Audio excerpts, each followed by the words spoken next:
هو الذي أنزل من السماء ماء فأخرجنا به نبات كل شيء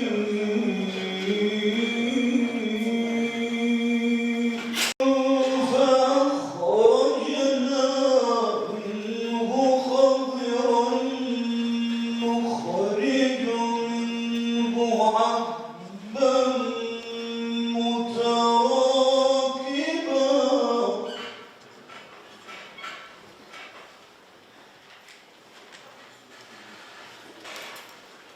ومن النخل من طلعها قنوان دانية وجنات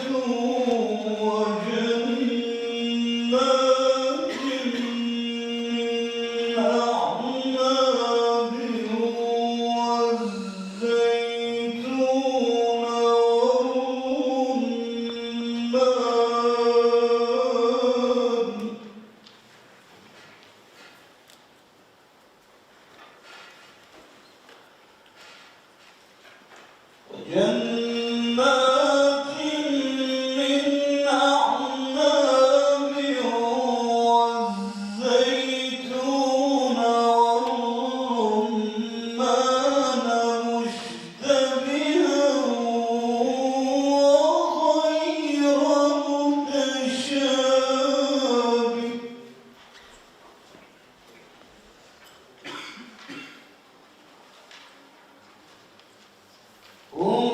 انظروا إلى ثمره إذا أثمر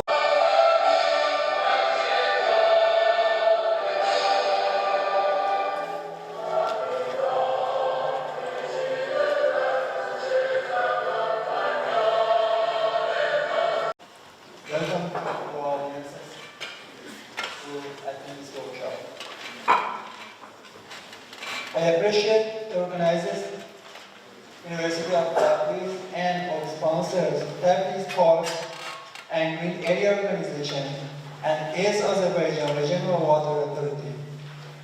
In addition, we would like to appreciate all scientific sponsors, including University of Tehran, Water Diplomacy Program at Tufts University, and UNESCO Water Use Check. Today, the main question of this workshop is that, can water diplomacy enable a new future for the Urmia Lake? We are looking for a pragmatic approach to solve complex water challenges of the Urmia Lake.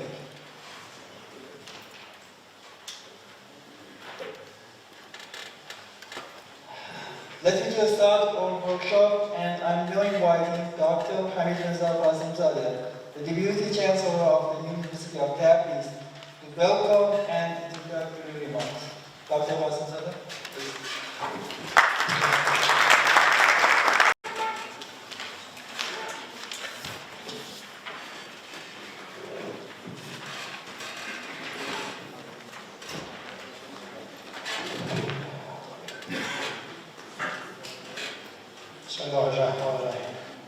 Good morning. Distinguished audience, ladies and gentlemen. As a Deputy Chancellor, it's my great pleasure to welcome you to the University of Tabriz. On behalf of the Chancellor, Professor Mohammadi, and also on my own behalf. I would like to take this opportunity to briefly introduce to you the University of Tabriz as a comprehensive and second oldest university of the country. Its academic activities started in 1947 with 2 faculties of literature and medicine. It's now ranked 6th between the top 10 universities in Iran. According to Leighton ranking 2014, the University of Tabriz holds 531st place in world ranking and 2nd place in Iran. Furthermore, according to Thomson Reuters, it's among the 1% influential universities of the world. It's worth to mention that the history of higher education in Tabriz goes back to some 720 years ago, when Rabbi Rashid complex was founded and hosted some 6,000 students, researchers, scholars from Iran and overseas. And renowned researchers, historians, philosophers, and physicians, respective of their nationality and beliefs, gathered together from different parts of the world at this academic center. Currently, the University of Tabriz enjoys 21 faculties, 10 research centers, advanced labs and scientific facilities in different fields, several centers of excellence, technology units, international campuses, and hosting 10,000 postgraduate students, the same number of undergraduate students, and 800 academic staff members. As most of you might know, as many as 10 professors from University of Tabriz are among eminent scientists of the Islamic world. Moreover, the University of Tabriz holds academic relationships with different universities in France, Germany, Japan, Turkey, Azerbaijan, Tajikistan, Cyprus, Thailand, and so on. It has an active presence in the International Association of Universities, IAU,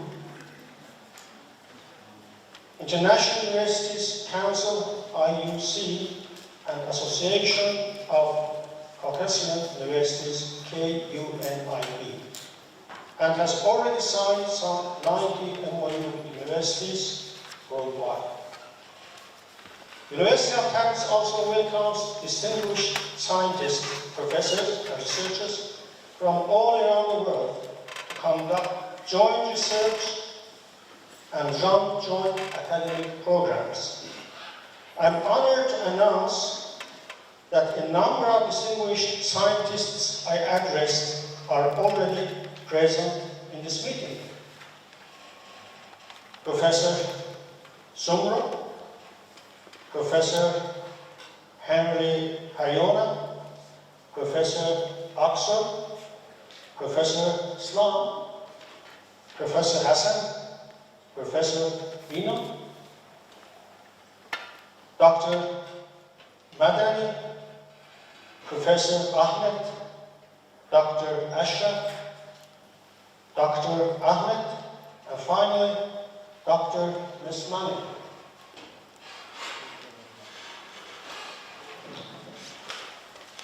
I hope I pronounced the names correctly. At this point, I would like to indicate how precious the outcomes of the present gathering are. As Urmia lake levels decline, the exposed lake bed is left with a covering of salts, primarily sodium chloride, making a great salty desert on much of 400 square kilometers of vast surface area. These salty lands will not support farming and will inhibit growth of most natural vegetation. The salts also are susceptible to drift and will likely create salt storms, like the ones that have resulted from the drying of the Arab Sea, located some 1,200 kilometers to the northeast of Urmia Lake.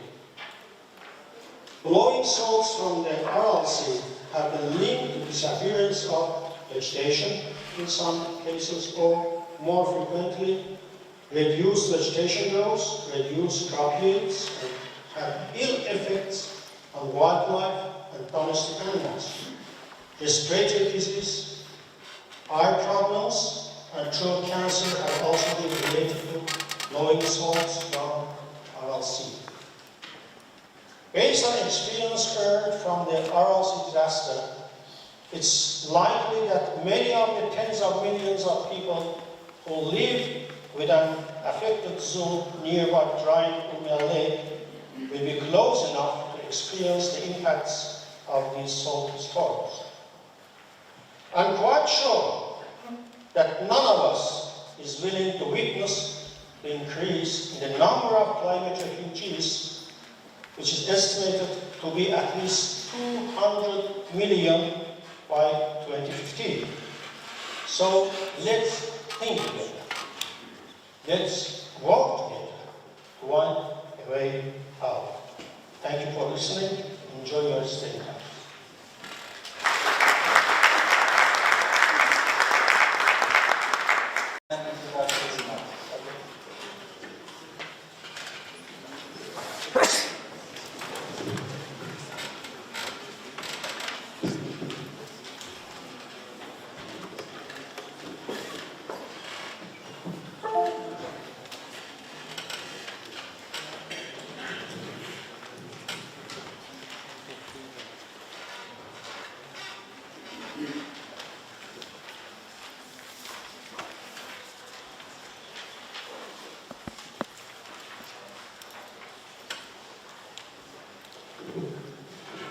Bismillahirrahmanirrahim. Good morning, everybody, and thank you so much, Mr. Basim, for the kind speech.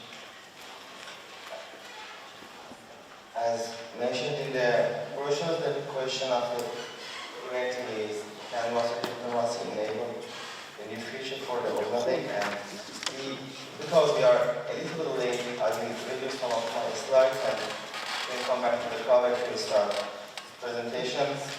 And the main question is that why we need water diplomacy and why we need diplomacy. I'll describe the Boston event, and then I'll say that what we have a job for today and the final notes.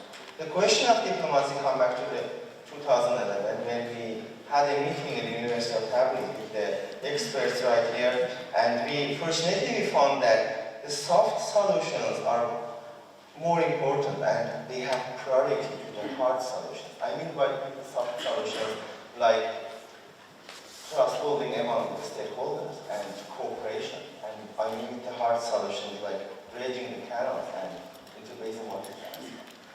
And we also had some groundwork with the farmers, and then we moved the question to the Boston, which is a hub, which has a rich story and beautiful places, but lots of snow emergency days. And you may know that Boston is the center for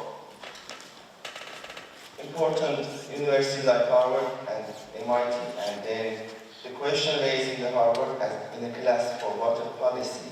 And also we worked in the water diplomacy program of TAF, where the Shafiq kindly come here.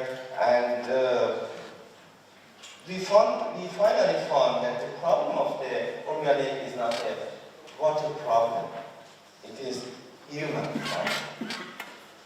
Then my colleagues from the East Azerbaijan Regional Authority and the Fakir have described more about what happened to the lake which is rich from the different creatures. And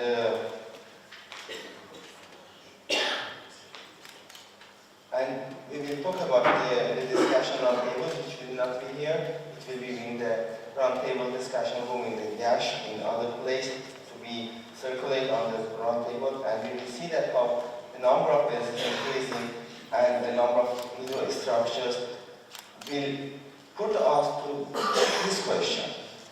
We should make the farmers to be happy, or we should make the lake to be happy. Which point is stable? This is the main question for our discussion.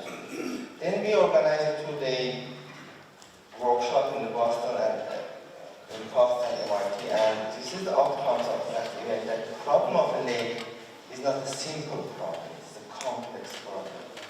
And we should involve all of the stakeholders. And also, NGOs should work on public education. And the economic trade-offs, it is very important. Probably we will start more about this issue. And we should also create mutual aid options and alternatives for farmers. And as a long-term goal, we need to bring social science inside into the civil engineering and into the decision making. And there were also other conclusions, and there, which I will later talk about them in the roundtable discussion. And finally, we proposed the idea of what Parliament needs more crystallization on the idea. After coming back from the Boston, we initiated water diplomacy room right here in Tabriz. And every month we invite the stakeholders to talk together. We do not aim from them that to find something like to be in the novel and to be for very high citation journals, but we need to make them frank. We want to increase the brotherhood and friendship among them, to talk with them. And this was the last night from 5 up to 8 p.m. We again bring all of the stakeholders right here in the university, and we propose some questions for the three panelists, you and the international people. And this is the main question, that how we could make the threat of shrinking the lake to opportunity. How we can transfer from the threat to the opportunity. And the second main question that we are still waiting for answer for, that is, which jobs we can introduce in this area for the farmers, that they are losing their job, to be less dependent on the water. And this is the question that the experts coming from Jordan or Pakistan, that they have a similar climate for us, that will be so fortunate if we could hear about them. And also other questions that like similar experiences on interbasin water transfer and its externalities. And finally, the main question that we want to know from the panelists today that will be in the roundtable, that what's your experiences on reducing agricultural water consumption? Which solution is better? Reducing the area, reducing the number of farmers, changing the crop types, or irrigation technology? Which is more important, which will be more successful? And then Dr. Fakhr can talk about the why and how we need international cooperation to solve Urmia Lake. And again here I want to acknowledge all the organizations that helped us in this workshop, and also I am so thankful for my colleagues right here that in very short time they organized the meeting, and with some of them I really appreciate here, and hope that this event helps us to have a green and happy Urmia. And thank you so much for coming to Tabriz University.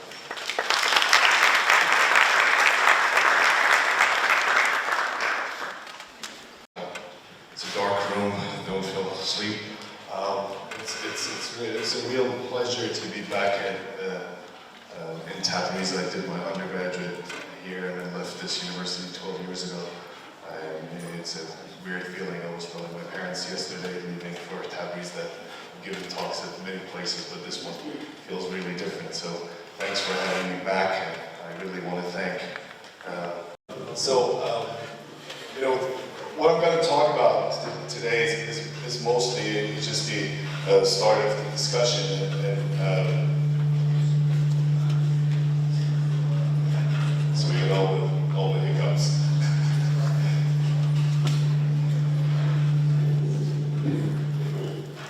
Okay.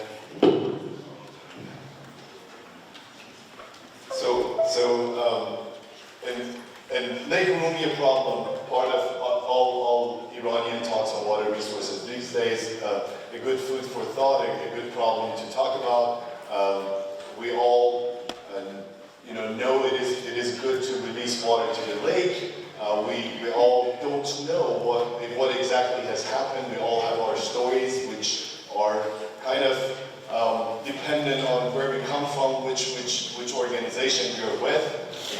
Some people blame it on climate change. Some people prefer to blame it on people, bad management, and all this stuff that, of course, when you have a tragedy like this, you know, Aral's problem replicated in Iran, you know it's something strange. You know it's probably man-made to an extent, but if you're a government agency, you prefer to blame it on climate change or droughts. If you're an environmentalist, you definitely blame it on dams. So you know, we all have positions and we all have stories, and we are all right to an extent. The problem is that, you know, we are pushing what we have in mind, and we try to make that the true story, which is, you know, this is a complex problem. So the agreement in the Boston meeting also was that this is a complex problem, and let's appreciate that, let's understand that. So, you know, those of us who go after disaggregating the effects of different causes, you know, 13% climate change, 15% land use, those are, I think, it's a waste of time and resources. We can, of course, publish papers with those approaches, but it really doesn't result in any effective solution. What we need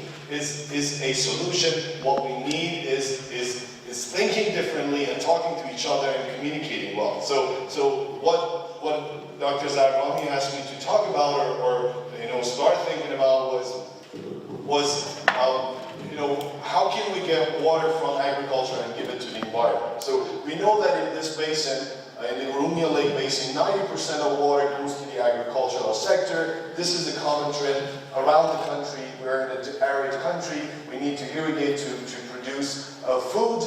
And we haven't had the best policies when it came to the agriculture. The country was under sanction. The country had issues. Food security has always been a concern for people running the country. So agriculture has not been, you know, we haven't planned for this sector really well. So there are rooms for improvement, but it's easy to talk about these on paper. When it comes to action and doing things in reality, that's a problem. How do you cut water from the agricultural sector in a sector which produces revenue, farmers are living on this water, and then you transfer it to another sector which is called the environment, and it's normally a poor sector. It doesn't matter where in the world you are, environment is always a poor sector. So you cannot, environment by itself, the fish and artemia and water, they cannot, and salt and wine, they cannot go and pay the farmers to do things differently, right? So this is the thing, you know, I hope you can discuss. So I'm going to go through the slides very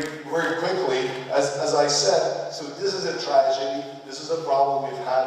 I mean, yesterday you visited the lake. I think the part you visited was quite wet. And that's a good sign, and it shows a lot of, you know, action, and also some climatic fluctuations that, you know, we've got recently a lot of rain. But you know, last year when we published a paper with 10 Iranian scientists outside Iran, and the reason we got into this study was that because we were getting all these narratives which were absolutely different from each other. We were getting data on the ground which were different, and when we looked at the satellite data, actually we didn't find any trace of serious climate change or drought affecting the status of the lake. But I mean, my Iranian colleagues inside Iran think totally differently. So we all hear about these. So what is the cause? I mean, dam building, land use changes, natural cycle is this, you know, for the last 2,000 years this has been happening, so this is going to change. All of these things that we've been hearing. So which one is true?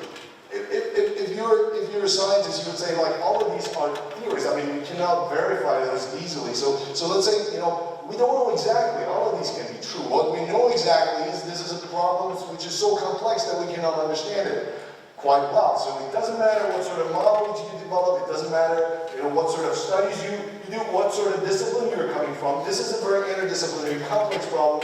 There's no way you can verify all your theories. So all of this can be true, and you can, if you decide to be evil and say those are wrong, you can prove them wrong too. So you have all these stories, so super complex, and what makes it further complex is that you have human and nature together. So it's the interaction of human and nature. That's why only engineers and water research people like, you know, us who were engineers and planned for water sector failed, and we cannot solve the problem. So what are the main barriers? And as I said, I'm going to mainly talk about agriculture and environment in this case because this is the subject of the meeting. And so one of the issues is that we have all different narratives. As I said, the first step in resolving conflicts or getting to action is coming up with a common narrative.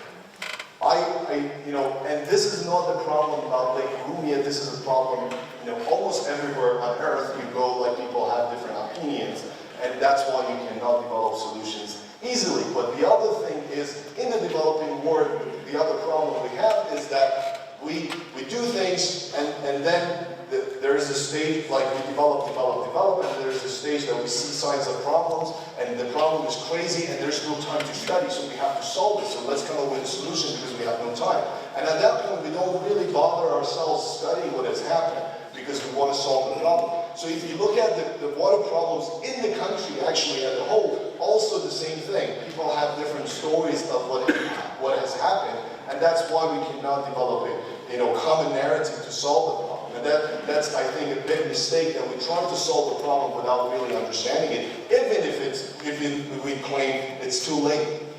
But one thing we know is that we need to increase the inflow to the lake. So no matter what position we have in this game, we all argue and we all want that the inflow to the lake increases. So that's a good point to start, right? So let's instead, this is a point we can agree on. So let's go backward from there and say, so now what can we do to address this goal? But let's not forget that, not only we have 3 provinces, let's say, which are transboundary. This is a transboundary lake, 3 riparian provinces who are influencing the lake, but also a lot of other stakeholders. And as Tony Allen says always is, who manages water? This question to him is like farmers are the real managers of water in the world. Because most of the water in the world goes to the farmers, and farmers are the ones really making the decisions about how to manage water.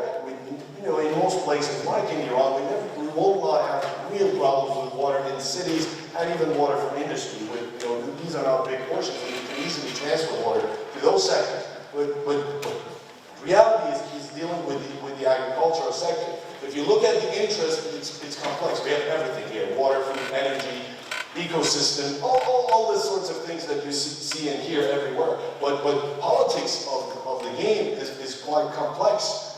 Politics is a big role player in the problem of Lake Urmia, like any other problem, environmental problem around the world. But here we have all these, not only provinces, so it's not within one territory, and we have a hierarchical water governance structure in this country. So we have a kind of, let's say, a federal government or a national government, Ministry of Energy sitting on top, and then Ministry of Jihad Agriculture, so Ministry of kind of Water and Power, against, or saying, competing with Ministry of Agriculture, and then we have Department of Environment. So even at the national level, we have organizations which are competing or having conflicting interests. And then come down, we get to the water authorities at the provincial level, and then different authorities which are in conflicts naturally. I mean, it's not a matter of being a bad person or not. So naturally, they have issues with each other, and they all have self-optimizing attitudes. But even if we forget all these players and say, let's say tomorrow we're going to go to the farmers and ask them what they want, and how can we ask them to reduce the water use, water consumption, and give more water to the lake. I think that can be a very complex problem by itself. So I was talking to someone here, yesterday morning, flying out of Iran. He was telling me that his parents are farmers around the lake. And my first question was, what do you want? If we want you to solve the problem, and he was like, we want the government to come and buy our land and we go and start a new business. And my next question was, so what is that business going to be? And he didn't have an answer. So we think about it. So this solution by itself can create chaos and a lot of social problems in the country. So that's not also a viable option in the short run. So we have this trade, and this trade should happen. The issue we have, though, is in many negotiations, mean, we have to understand the difference between substance and process. Unfortunately, most of the times, we're investing in what we call the process, which is bringing all the stakeholders together. Let's define a new framework. Let's define a new model. Let's do AHP. I mean, all the Iranian things that we're interested in. Delphi, this and that multi-criteria decision-making, fuzzy, this. And these are all process-based approaches. Even if you don't use these methods, we do all these gathering. These are, process. So negotiation processes which should eventually help us solve the problem. What we don't invest in, what we don't bother is substance. So it doesn't matter how many times we have meetings and how many times we shake hands and take photos. What matters is what I can give you to make you happy and what you can give me to make me happy. So trade is what matters. Now in this game, in this conflict, who should be giving what to who and who's financing that is the problem. As I said, the environment doesn't have anything to give to the farmers. Yeah, you can argue that salt would eventually come back to land and all those things, but these are not short-term effects, and farmers do not necessarily foresee those to say, I'm going to take immediate action to change my behavior. What we have is an issue that I have my business as usual, I'm making money, I might sell my land, I have water, I have well. If there's no water, I'm going to dig deeper, and I want to produce more. The issue is that, okay, who should give me back something? And when it comes to the environment, no matter where in the world, we have the issue of government who have to finance the environmental sector. So governments need to come behind the environmental sector, or environmentalist groups. And environmentalist groups even do not have the necessary funds to come and do the trade. And even when it comes to monetary, financial mechanisms, financial trades, there are a lot of caveats and a lot of hesitation, because normally they say things like the following, the Tarhe Nakash. These are not sustainable solutions because they work for 1 or 2 years, but they are not sustainable solutions to solve the problem. So the issue is that you cannot even solve the problem easily by giving money to the farmers and tell them not, to follow or move or migrate, right? The other thing is like, how do you package this? How do you sell it? How do you make it attractive? Many times you can have, you can't sell the same package in different ways. So the narrative you use to sell the package also is important. Once we said Tarhe Nakash, immediately the parliament attacked it. Parliament members didn't like it, suspicions and conspiracy and all of those. So even a good resolution, good design, good solution can go to trash if you don't plan for it well, if you don't put a good narrative. Something which is optimal to us scientists here sitting in the room, doing our models, coming up with solutions. It's really attractive, it really works, it's really optimal. But going to real meetings, you realize that your smart solution doesn't make sense. And you have to do it differently, so people don't see it as the way you see it. So this is also very important, like how you see it, and put yourself in their shoes and understand if what you suggest as a solution is fair or not. So fairness is one of the things that the farmers would be worried about. Is your solution really fair? You were talking about water markets, we're talking about trades, we're talking about monetary compensation. Those are really hard to sell in reality. So maybe the solution is indirect, maybe it's investment in industry, maybe it's alternative jobs that you need to invest in, and those are not necessarily short-term solutions. And they might be, though, much more effective than solutions like, let's fight over releasing water from the Bukhan Dam or doing things differently.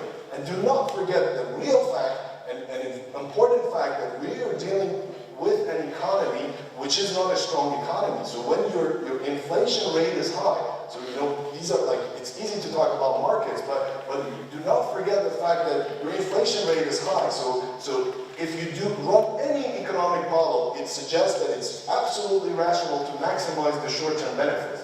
So if you were a farmer, smartest farmer on the ground, you would maximize your use of water today. So even if you give them better irrigation technologies, increase the efficiency of water use, they would maximize the use. So if you do not have any plan for taking the water back from them once you increase the irrigation efficiency, then you lose that water. So these, I just want to try to help and with the brainstorming later on that you go through discussions, that these are the points to consider. and the other thing is, okay, now we're talking about someone should come in and chip in money and say, okay, I'm the government of Iran, I'm concerned about, or I'm the Iranian taxpayer, I'm concerned about Lake Urmia, I'm going to pay you to resolve the issue.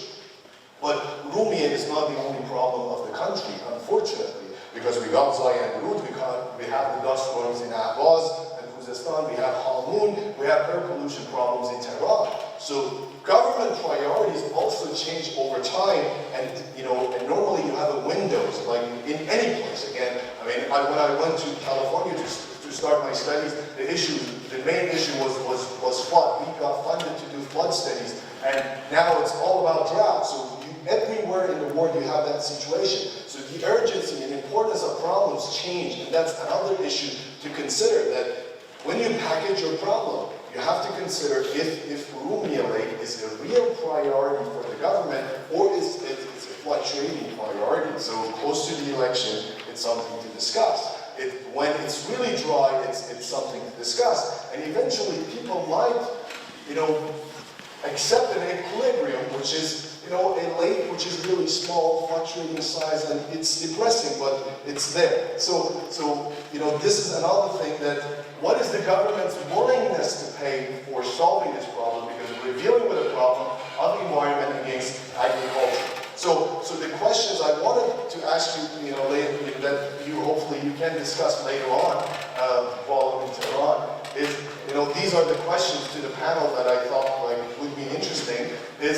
So if you're discussing the trade between farmers and environment, so what is the substance to trade? Should it be monetary or not? Should it be financial or not? And who should be paying that? So if you're saying government, so this is a solution to develop. So I'm saying that my story might be that it should be financial, but it should be investment in another sector. You might say it should be direct payment to the farmer. It should be investment in their irrigation technology and so on. So how should you package the solution? How should you sell the solution? And understand and be realistic about if this is a real government priority. Although we have the Urmia Restoration Task Force, it might not be the real priority of the government. And if you were part of the government, it would have been the same for you, because you have a lot of other issues, you have a limited budget, and you have a lot of problems to deal with, and they're not all environmental problems. And unfortunately, believe it or not, we are environmentalists, we want the environment to be the top priority, but it's not the top priority for governments. Energy security is more important, food security is more important, and these things are much more important for governments in the developing world. So I hope that you can discuss these questions, and I apologize that I cannot be part of the discussion in the afternoon. It's a National Water Day in the country, and we have a lot of events going on. So I thank my group who are always helpful to my research, but I leave this slide up, and hopefully you can have a look at it later on. So thank you so much.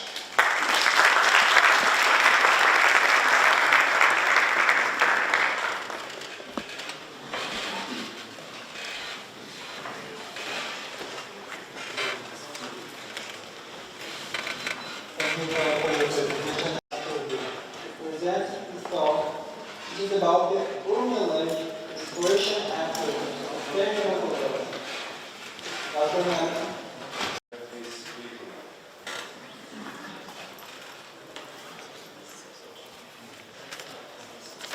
This PowerPoint is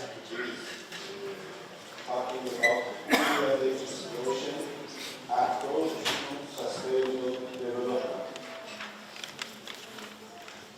You will see that this is the location of Urmia Lake, northwest of area is 5 million inhabitants. The provinces that deal with this Urmia Lake basin is West Azerbaijan, East Azerbaijan, and Kyrgyzstan. This is the average long-term precipitation in Urmia water basin. You will see it is about 366 millimeters. And this is average temperature variation in Urmia water basin. This diagram shows water inflow variation to Urmia Lake, and you see here that within the last 18 years, it has been reduced 3%. And this is calculated area variation in Urmia Lake. Due to some problems of the font, not clear, but it shows that the area calculated has been increased from 300,000 hectares up to mostly 500,000 hectares. And this is Urmia Lake water level variation. You see that within 50 years ago, it has been reduced, especially within 10 years ago. From 10 years ago, it has been reduced very much. And here we see that we are in the level of 1,270. Within 10 years, it has been reduced more than 4 meters. And this is the animation that shows the situation of Urmia Lake from 1984 up to 2012. And this Urmia Lake status variation duration during last 800 years ago. And it's, you can see here that this is the minimum that we have never had within 100 years ago.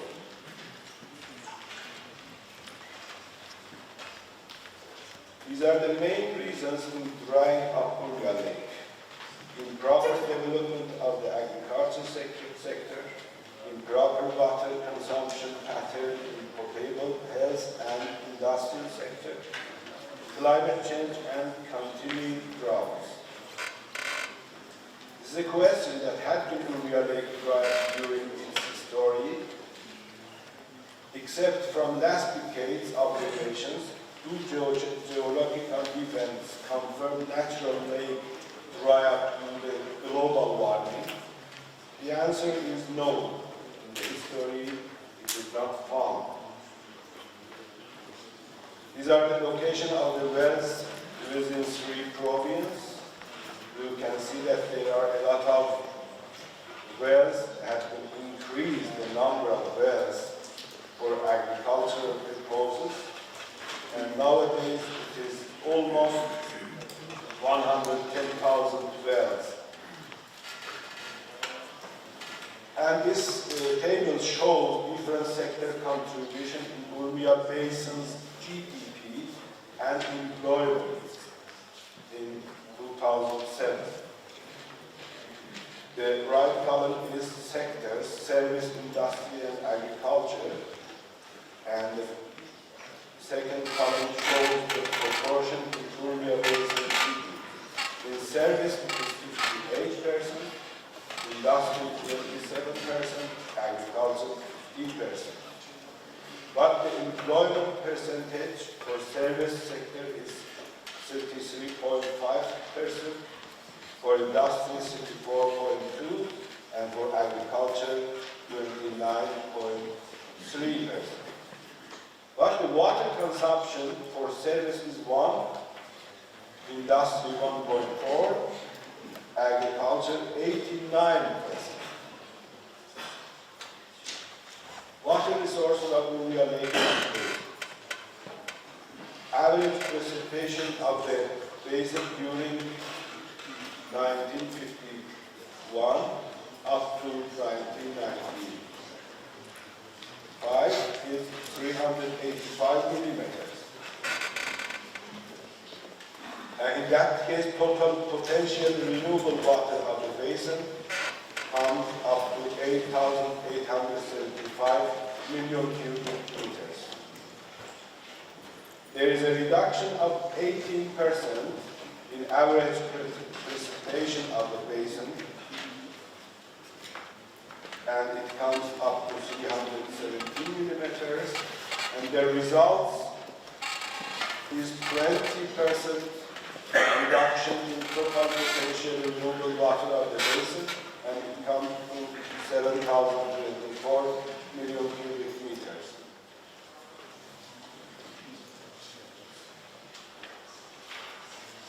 And you see these are unauthorized water withdrawal from surface water, number of the unauthorized pumps that takes the water from the channel.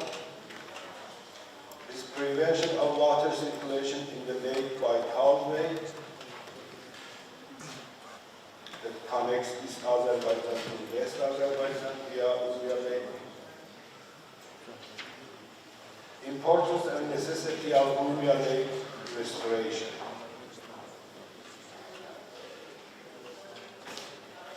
You see that total renewable water potential of the basin is 7,024 million cubic meters. According to the United Nations Sustainable Development Commission Index, if you take less than 20% of the water resources for consumption, you are safe and to the secure side. If you take between 20 up to 40% of the water resources for consumption, it is acceptable. But higher than 40%, it is high risk. Let's see, in Urmia Lake Basin, consumption is around 70% of the renewable water. It means that we almost, from recent years, we were in high risk zone. In Egypt, it is 45%, USA 21%, Spain 25%, India 63%, and China 29%. The reduction of 45% of in consumption we will reach to total existing water resources of the basin for planning and some consumption about 3,160 million cubic meters.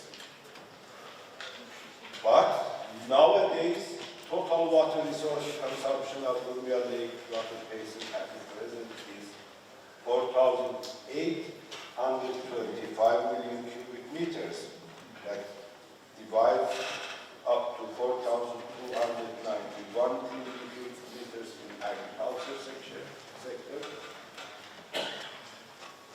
and the remaining in potable health and industrial sector.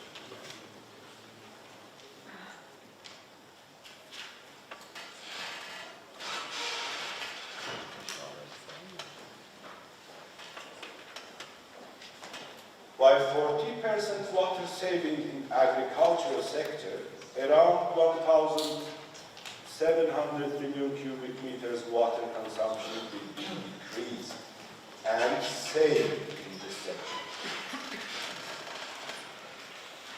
Then, in that case, water availability for agricultural water consumption will be 2,590 million cubic meters. In this case, the total water availability for all basins consumption would be around 3,124 million cubic meters, equivalent to 45% of the basin's renewable water resource. You saw that we are using 70%.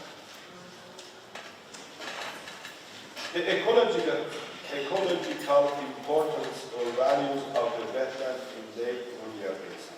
You know that one national park is in Urmia Lake, one UNESCO biosphere reserve, and 5 Ramsar sites in the basin, Lake Urmia, and some of satellite wetlands, and 9 globally important Earth area Lake Urmia and satellite wetlands.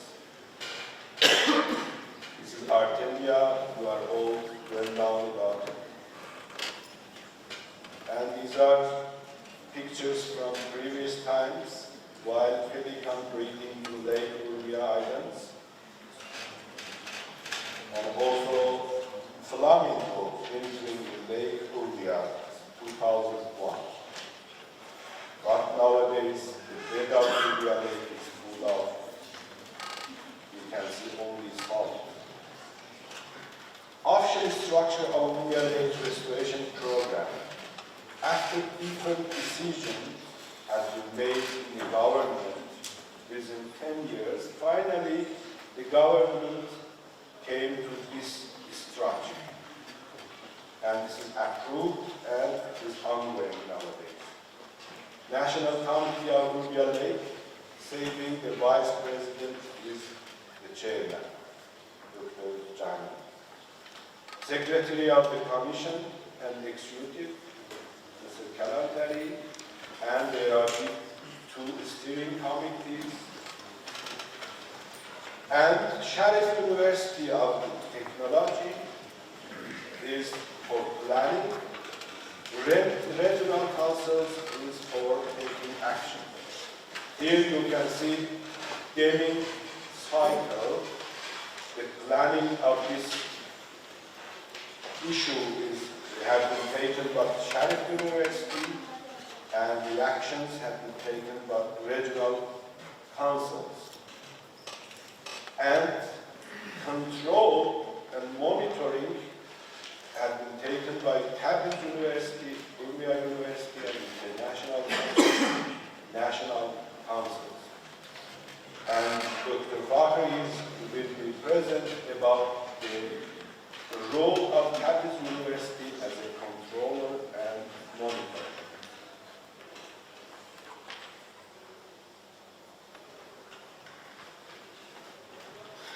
And in Sharif University, there are different departments for Urmia Lake: Office of Planning and Integration, technical committees, technical task forces, stakeholder and partnership, knowledge and communication management, comparative studies, and support. And under each department, there are different boxes that you can see in different fields. For example, geology, environment, economic, social, and cultural. According to different tasks that we have to do via Urmia Lake Restoration Program, there are different technical committees and other departments. There are about 20 technical task forces. For example, interbasin transfer, step-by-step restoration, decline about water resource development projects, deciding lake and regional climate interactions. I'm not going to read all of them. You will have the PowerPoint completely. You can go through, and in the case of questions, we are here to answer. Urmia Lake Restoration Program, timeline and roadmap.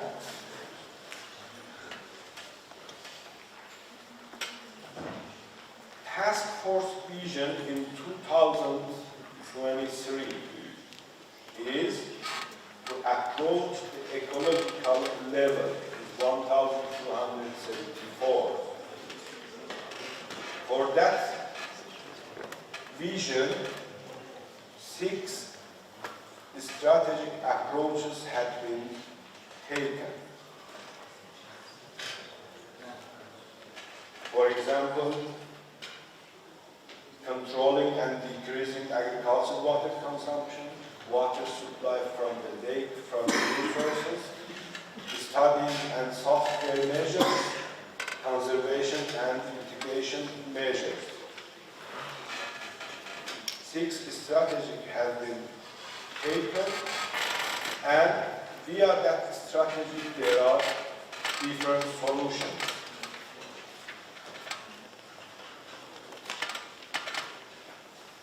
Solutions according to the strategies, for example, for controlling and decreasing water, agricultural water consumption. The aim and target is decreasing 40% of the surface and groundwater.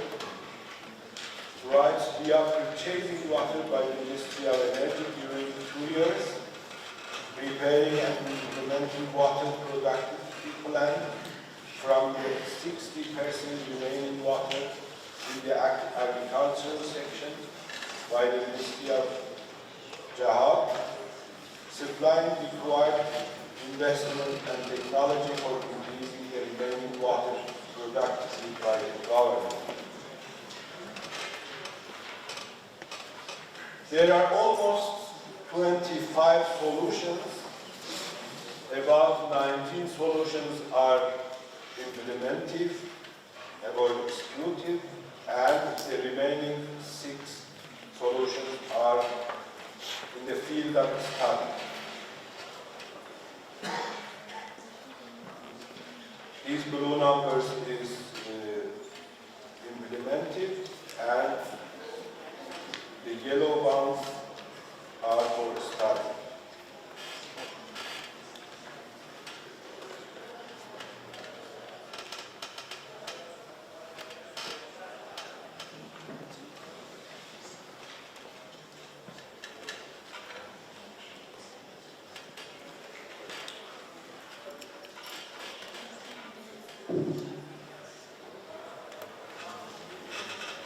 After determining the solutions, the executive plans came to the order.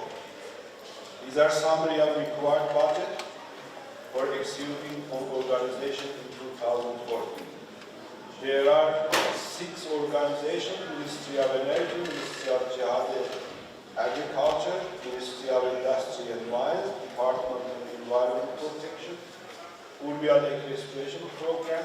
Totally there are 98 projects that almost needs the money, about $700 million US. These are the solutions.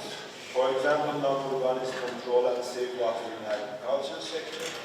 40% surface water saving and groundwater rights for a period of 2 years through intervention of Ministry of Energy, preparation of implementation programs to increase efficiency of 60%, reminder of agriculture sector water use by Ministry of Agriculture, provision of funds and technology required for increasing efficiency of the remaining water demand by the government. I'm not going to read the all, you will have it in the PowerPoint that we delivered to you. There are about 25 solutions, as I said. The last one is implementation of approval by responsible government entities, monitoring and follow-up by the Lake Urmia Restoration Program. And this is Urmia Lake Restoration Schedule, with different solutions and 6 main strategies that you saw in last slides. The water supply in million cubic meters within different future years will be as figures as mentioned in this table. 2014 and 2015 was for establishment.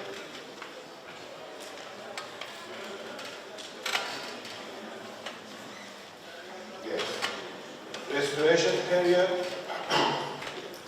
it is about 7 years, and final restoration in 2023 vision target.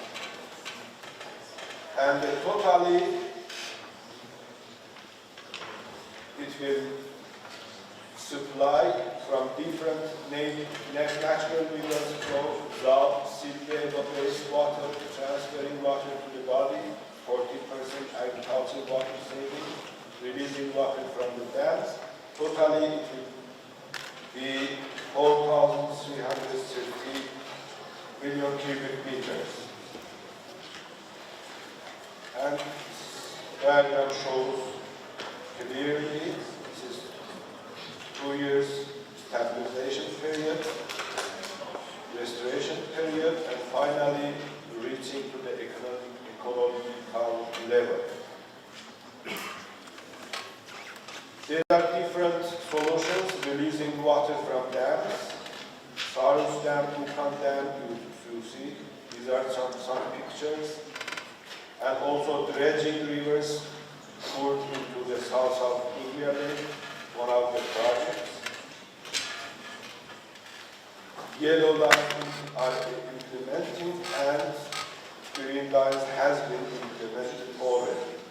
These are some pictures of opening and dredging the rivers connecting Zarinero to Siminero. Some pictures.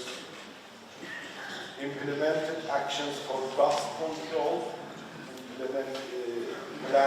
Planting some plants.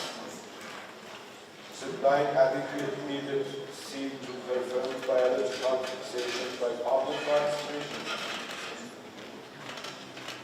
And also, this is the project of seedbed building process. Recent progress of Jardian channel. And these are some photos of public participation that is very important in the program of restoration of Urmia Lake. Without public participation, it will be nearly impossible. And some pictures of women participation.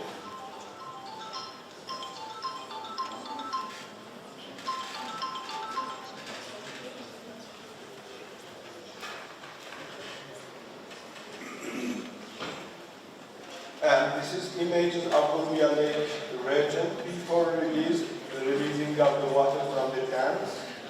And this is after the release. We can see the changes.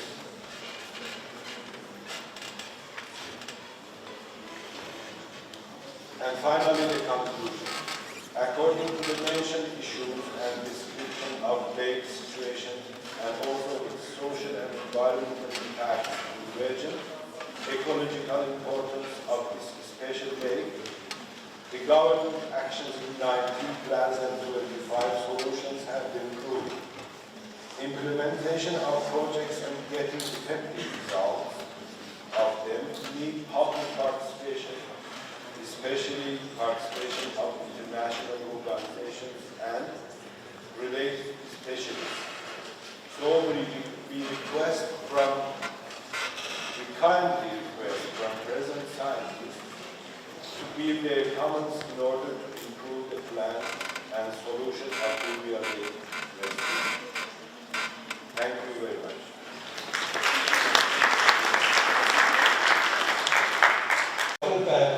Present without international cooperation,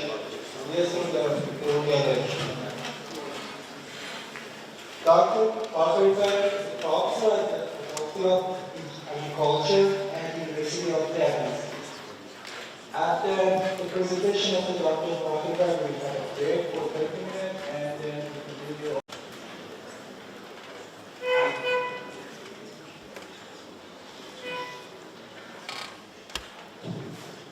Dear guests, most welcome to Tabriz and the audience.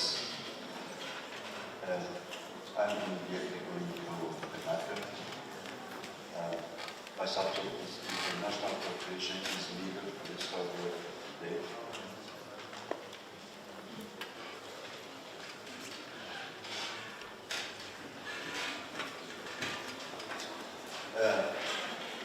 First, I want to introduce the monitoring group of Tabriz. This is the organizational structure for monitoring group. This group we have four professional committees according to the nature of the projects. We make four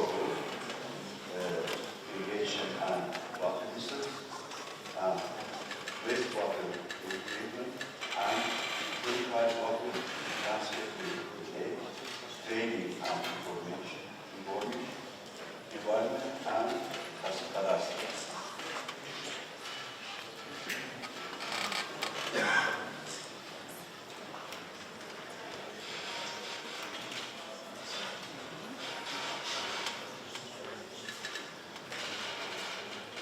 The aim of monitoring The main purpose is monitoring of the implementation process, like physical development, technical difficulties, and to analyze the effectiveness of projects in the restoration of the Urmia.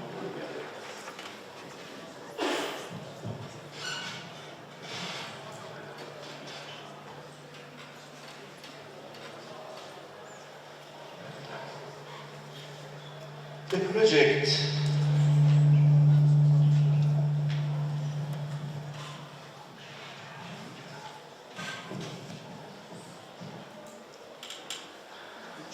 project that monitored by the monitoring team are projects belonging to the agricultural jihad organization, sprinkler systems, irrigation, converting earthen channels to the pipe channels, irrigation and drainage sub-networks, replacing the greenhouse calculation instead of farm calculation. The project belongs to East Azerbaijan Regional Water Organization. Actually, the number of projects is much more. Three projects I believe organization wells, organizing the wells located to the Urmia Lake basin, and installation of smart barometers, dredging and opening the water course of Ajicay, transforming the treated water from refineries into the lake. The project of the environment organization, construction of rainfall collectors areas in Jazira, Islamic Island, the effect of late middle lake, the effects of lake middle lake on the ecosystem of the Urmia Lake, and provide an action plan for corrective strategies, preparing a management plan for wildlife and restoration, identification of and conservation of the lost centers. Project belong to East Azerbaijan Collaboration, codification and implement a comprehensive training program informing, raising awareness, and call for participation of public and local communities.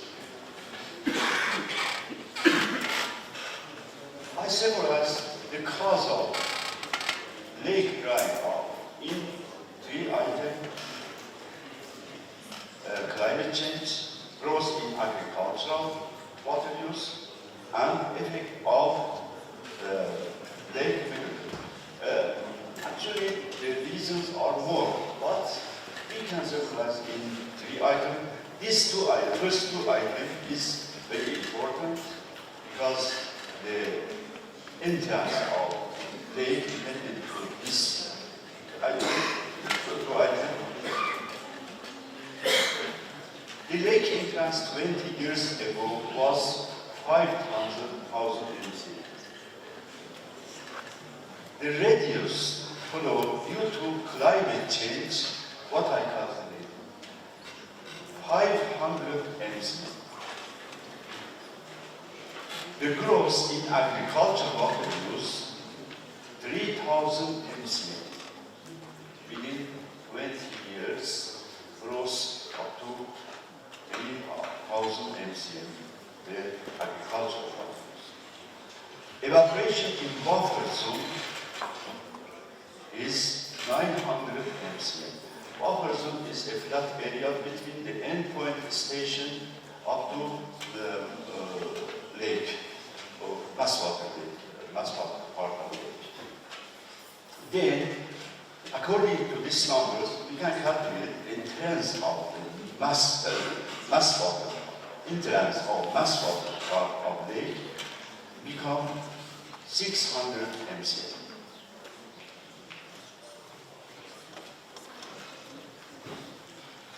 Now, actually it is increasing because dredging projects bring the water to mass water to part of the lake. The overall effects of the lake drying. The impact on soil, crop products and gardens. The impact on the environment, health and spread of diseases. The negative impact on economy, society and tourism. Interacting with local climate, interaction with local climate. Effect of salty dust on quality of surface and groundwater. Just I choose the fourth item because it is important, the interaction with local climate. But very briefly, I explain that. You see here, I showed you the Jazibe Islam. This is the biggest island of the lake, but now I don't know if we can say island or not, because now it is out of the lake. You see, by increasing salty area or drying the lake, by increasing salty area, you can see here the evaporation going up.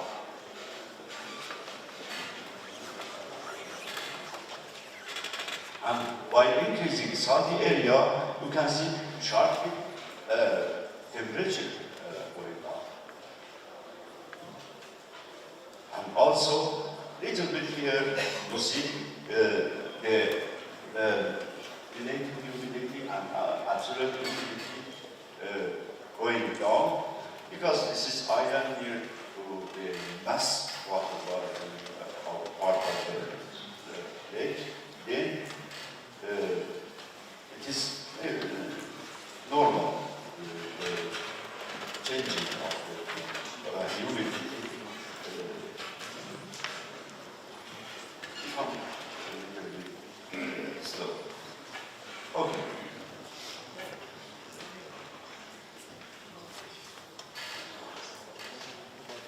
The effect of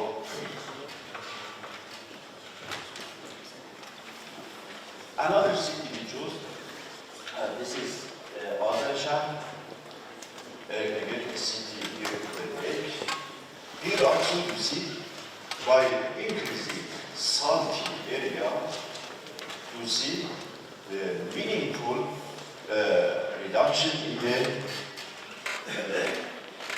humidity or absolute humidity also, and also you see by increasing salty area, we will have increasing evaporation sharply and temperature also.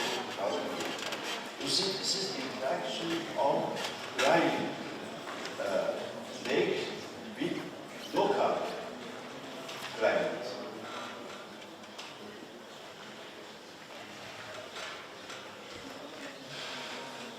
Again, here, Golan. Again, a city near the lake. Here, according to the emerging information we have, by increasing salty area, wind velocity sharply. What this means?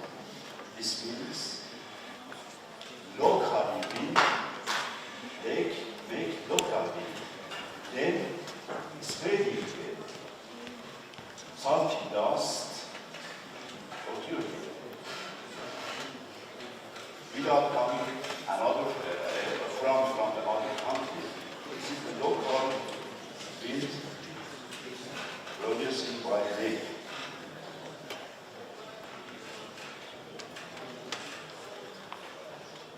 Here, again, just the Islamic island. You see, this is the trend of frequency of rainfall is coming down. This means the number of rainy days going down. Also, you see, frequency of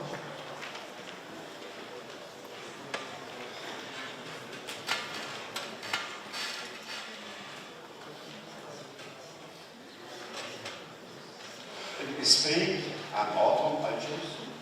These are more seasonal, you know, more seasonal,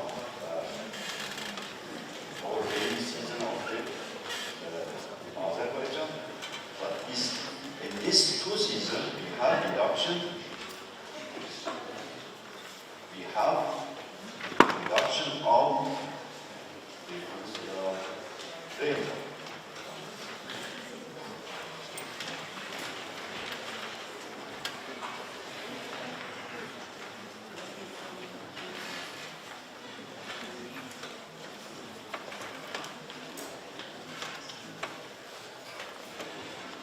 Again, one of also reduction of the rainfall frequency we have. These are the city around the lake.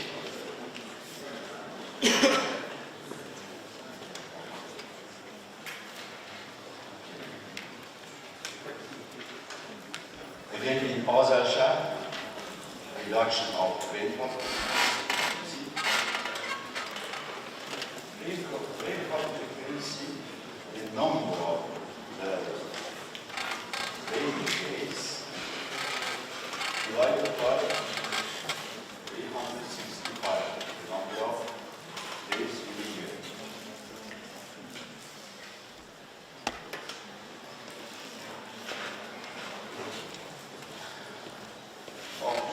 Due to the dire sequence of the Urmia Lake drawing, the following projects are required to be implemented quickly, and simultaneously implementation of them will be very heavy for one country alone. So, for implementation of some projects, international assistance is needed. This contribution can be financial, technological, educational, establishment of a structure for public participation, professional exchange in different fields and cases.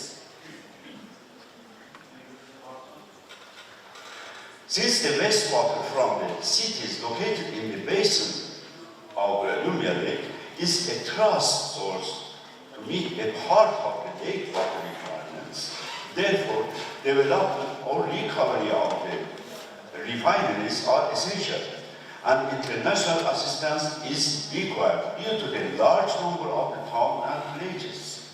Here also we see some problem we have in our refineries. Near the half of the water bypass to the river, and only purification of the only for half of the water. Then the purification is not meaningless.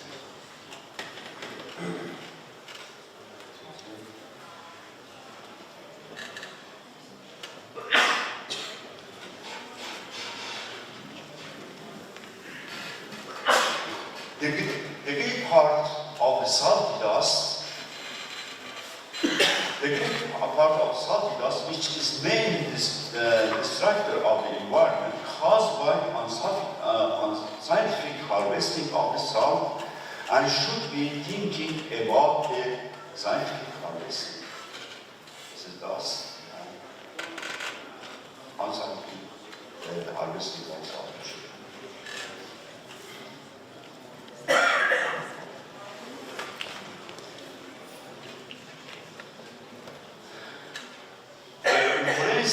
Radius of this salty dust is about 600 kilometers.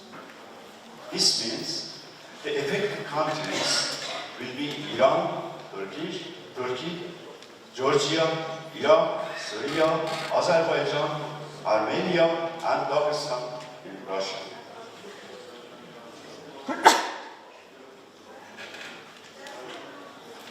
In order to accelerate the implementation of the smart pressure irrigation system for releasing water to the lake, due to the huge volume of the operations, international assistance is needed. Otherwise, the current slow pace will take the lake toward a certain way. The rapid speed of salty desertification, followed by the rapid growth of dust sources, will affect the whole region and even the neighboring countries, as I said before. Therefore, international assistance is needed to stabilize the ecosystem.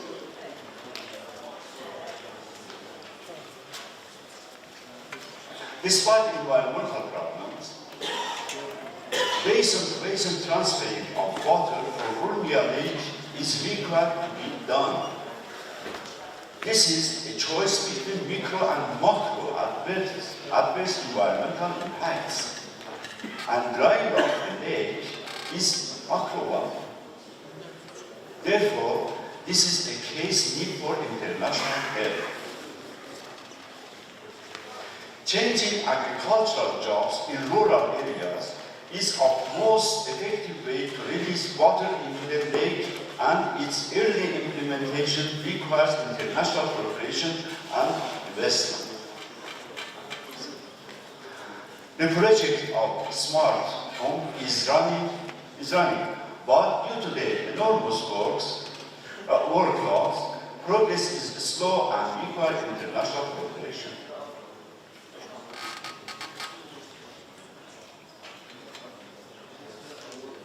All rivers of the basin are at the risk of the unauthorized water harvesting, and their control, particularly at night, is a problem. Therefore, local surrounding of major rivers and intelligent control of them will have a great effect on water release for lake. International cooperation for establishment of the salt-related industries will most effective in releasing water for the lake through the elimination of the agricultural jobs. The implementation of some projects are necessarily done within the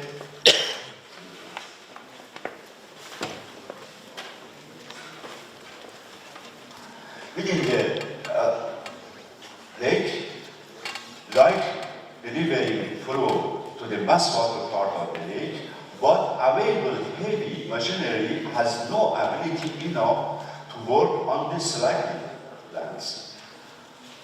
International cooperation is preparing the machine with that capability will make the transferring of water to easy. Each year, more than 1.2 billion cubic meters of the water are harvested from acres of the Urmia Lake basin through unauthorized wells, and many of them are situated in hidden points that are hard to find. And it is thought that distinguishing of them via new technology such as ultrasonic waves is possible. Therefore, international assistance is needed in this regard. This is, you see, the island subsidence caused by excessive use of the groundwater.